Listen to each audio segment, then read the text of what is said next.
आइए इस वीडियो के माध्यम से हम सीखेंगे कि समुच्चय किसे कहते हैं। वस्तुओं के सुपरिभाषित संग्रह को समुच्चय कहते हैं।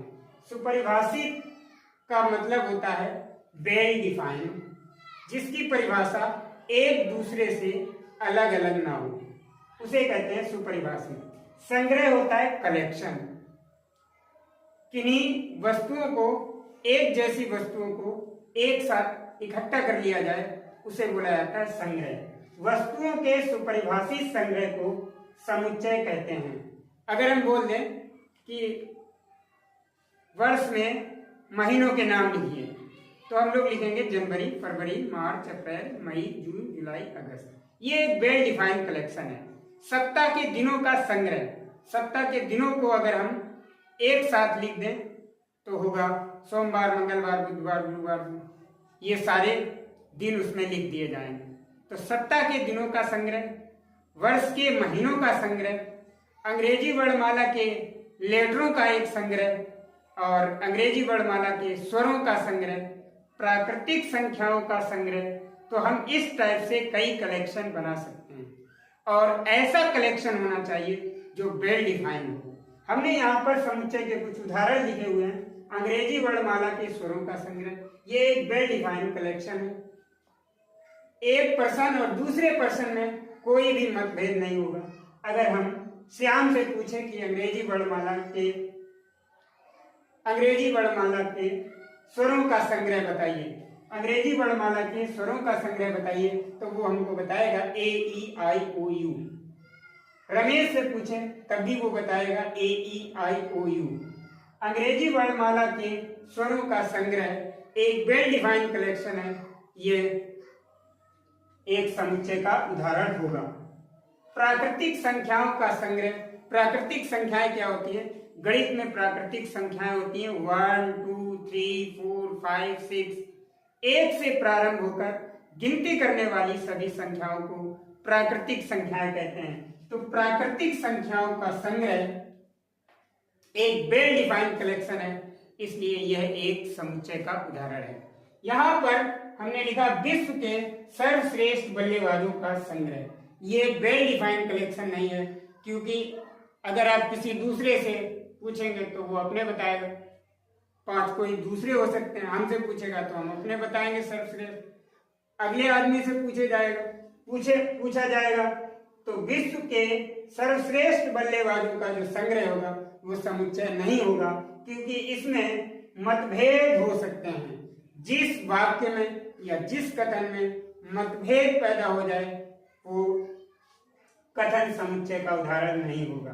खतरनाक जानवरों का अगर कलेक्शन लिया जाए तो उसमें सबके अलग अलग हो जाएंगे, मतभेद पैदा हो जाएगा, इसलिए यह समुच्चय का उदाहरण नहीं है।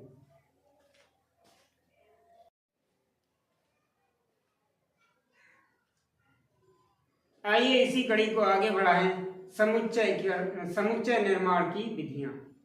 अब आगे हम समझेंगे कि समुच्चय निर्माण की विधियां क्या होती हैं। तो समुच्चय निर्माण की 2 विधियां होती हैं। समुच्चय निर्माण की 2 विधियां होती हैं। नंबर 1 रोस्टर विधि और नंबर 2 समुच्चय निर्माण विधि। रोस्टर विधि क्या होती है? रोस्टर विधि, इस विधि में समुच्चय के प्रत्येक अवयव को मंझले कोष्ठक में लिखकर प्रत्येक अवयव के बीच में कामा लगाया जाता है। रोस्टर विधि में समुच्चय के अवयवों को मंझले कोष्ठक में लिखकर प्रत्येक अवयव के बीच में कामा लगाया जाता है।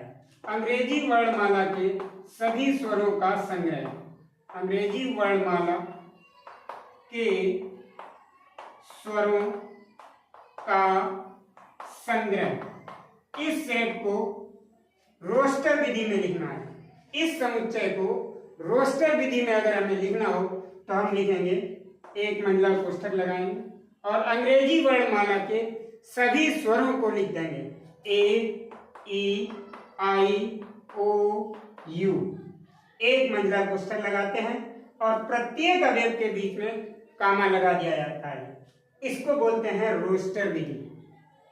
रोस्टर विधि में अवयवों को मंझले कोष्ठक के अंदर लिखकर प्रत्येक अवयव के बीच में कॉमा लगा दिया जाता है।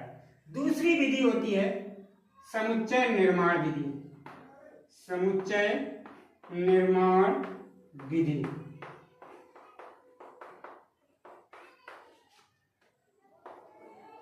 प्रत्येक समुच्चय में एक विशेष गुण होता है, उस विशेष गुण से इसको प्रदर्शित करते हैं। अंग्रेजी वर्णमाला के स्वरों का संग्रह, इसको समुच्चय निर्माण विधि में लिखें तो इसे हम लिखेंगे यक्स सच दैट एक्स, और आगे लिख दिया जाएगा अंग्रेजी वर्णमाला का एक स्वर। अंग्रेजी वर्णमाला का एक स्वर, इसको भी मंझले कोष्ठक में लिखा जाएगा और समुच्चय का जो विशेष गुण होगा उसको मेंशन कर दिया जाएगा। तो समुच्चय निर्माण की दो विधियां होती हैं, रोस्टर विधि और समुच्चय निर्माण विधि।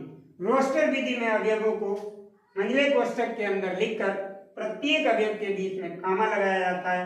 समुच्चय निर्माण विधि में, इस विधि में समुच्चय के अवयव को एक विशेष गुण से प्रदर्शित करते हैं जो उस सेट में होता है।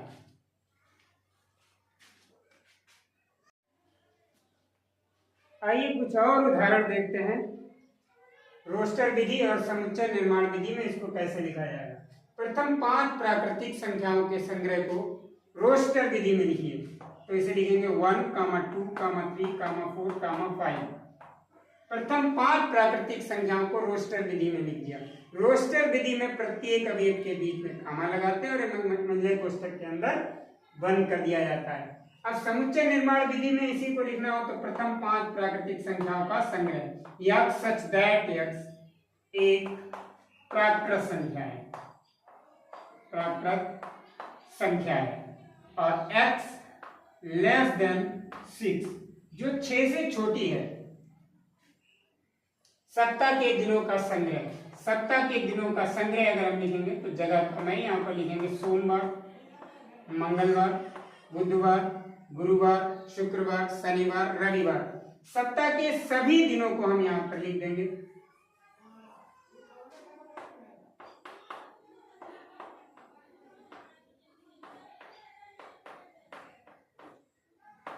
इस तरीके से लिख देंगे। और अगर हम समुच्चय निर्माण विधि में लिखेंगे तो इसे लिखा जाएगा यक्स सच दैट यक्स सप्ताह का एक दिन, सप्ताह का एक दिन।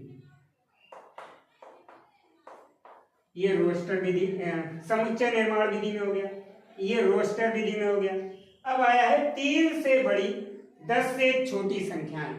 3 से बड़ी 10 से छोटी संख्याओं का संग्रह रोस्टर विधि में लिखिए, समुच्चय निर्माण विधि में लिखिए। तो 3 से बड़ी संख्याओं को लिखेंगे 3, 4, 5, 6, 7, 8, 9 और 10 से छोटी बताया गया। 3 से बड़ी बताया गया तो 3 यहाँ नहीं होगा। 3 से बड़ी 10 से छोटी 4, 5, 6, 7, 8, 9 ये रोस्टर विधि हो गई। 3 से बड़ी 10 से छोटी प्राकृतिक संख्या होती है 4, 5, 6, 7, 8, 9 और 10 से छोटी लेना है तो 9 तक होंगी। अब इनको हमें समुच्चय निर्माण विधि में लिखना है। समुच्चय निर्माण विधि में लिखेंगे तो यक्स सच दैट यक्स एक प्राकृत संख्या, एक प्राकृत संख्या, और वो प्राकृत संख्या हो गई यक्स। 4 से बड़ी होना चाहिए, 4 less than x less than 9। X का मान 3 less than 10, 3 less than 10, x 3 less than x greater than 10। X का मान 3 से बड़ा होगा, 10 से छोटा होगा। 3 less than x less than 10, इसे पढ़ा जाएगा 3 less than x less than 10। X such that x एक प्राकृत संख्या 3 less than x less than 10। ये हो जाएगा समुच्चय निर्माण विधि में। समुच्चय निर्माण विधि में अवयवों को एक मंझले कोष्ठक में लिखते हैं और उसके विशेष गुण से प्रदर्शित करते हैं। समुच्चय निर्माण विधि में प्रत्येक अवयव के बीच में कामा लगाया जाता है और एक मंझले कोष्ठक में बंद कर दिया जाता है।